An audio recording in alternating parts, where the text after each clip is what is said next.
Alors vous dites la réforme de l'assurance chômage, oui, il faut la faire. D'ailleurs, elle entrera en vigueur le 1er octobre. La deuxième partie, le complément. Mais il ne faut pas engager de réforme des retraites. Vous le répétez ce matin ? Oui, je le répète. Vous dites non, vous dites au gouvernement, c'est ce que vous allez dire au Premier ministre ? C'est ce que je vais dire au Premier ministre. Oui, en général, je dis à peu près la même chose à Jean-Jacques Bourdin, au Premier ministre. Bon, j'essaye d'avoir une sorte de cohérence. Bon. Non, oui, on a un problème de vieillissement des populations européennes occidentales. Et donc, on l'a dit tout à l'heure, il faudra trouver le moyen de travailler plus longtemps. C'est pas très agréable, il faut le dire. C'est pas une réforme facile. Oui. Est-ce que la France est le pays d'Europe où l'on travaille le moins ? Alors, je crois qu'il y a un pays après nous, je ne sais plus lequel, mais en quantité de travail dans la vie, oui.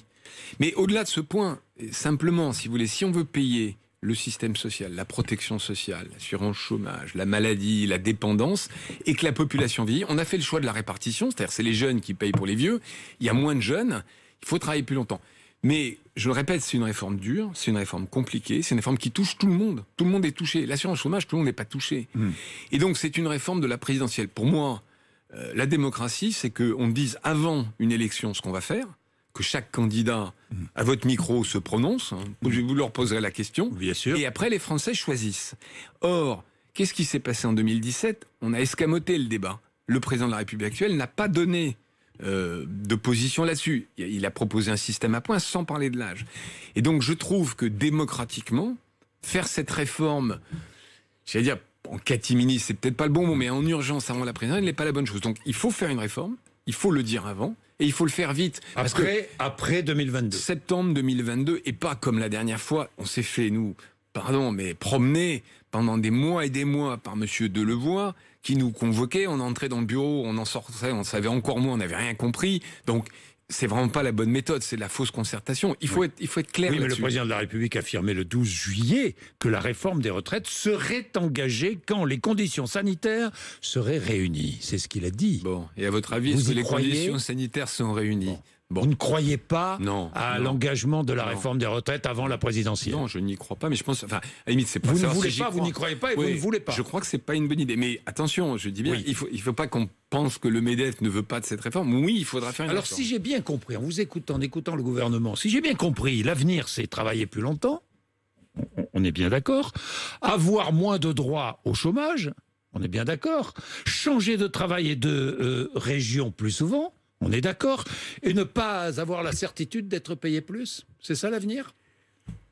Caricature un peu mes propos, M. Bourdin. Non, mais je caricature pas, mais enfin je résume. Non. C'est ça ou pas ?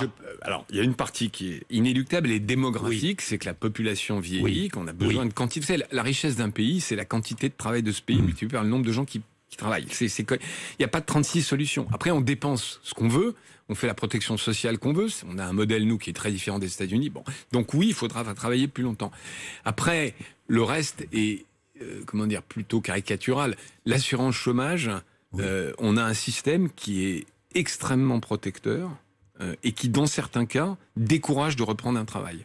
Donc il y a des corrections qui sont faites le 1er octobre. Là, je suis pas d'accord avec les syndicats. C'est des corrections qui sont à la marge. Quand vous comparez le système après le 1er octobre en France avec ce qui existe dans les autres pays, on reste un système protecteur. Sur le changement de métier... Et le changement de lieu, oui, mais ça, j'allais dire, c'est pas espèce de volonté du patronat, c'est l'évolution du monde moderne, de l'économie moderne, des technologies, fait que vous faites pas de la radio aujourd'hui comme vous le faisiez il y a 30 ans, et que peut-être quelqu'un qui démarre aujourd'hui chez RMC, il fera autre chose dans 10 ans parce que... Et vous avez dit une chose très juste sur le déménagement géographique. La France, c'est le pays où on déménage le moins pour trouver un emploi. Vous avez des endroits en France, vous allez en Vendée, vous allez en Mayenne, c'est 3-4% de chômage. Mais il y a du travail. Voilà, et il y a des endroits qui sont à 12-13%. Mais c'est vrai que ça c'est culturel.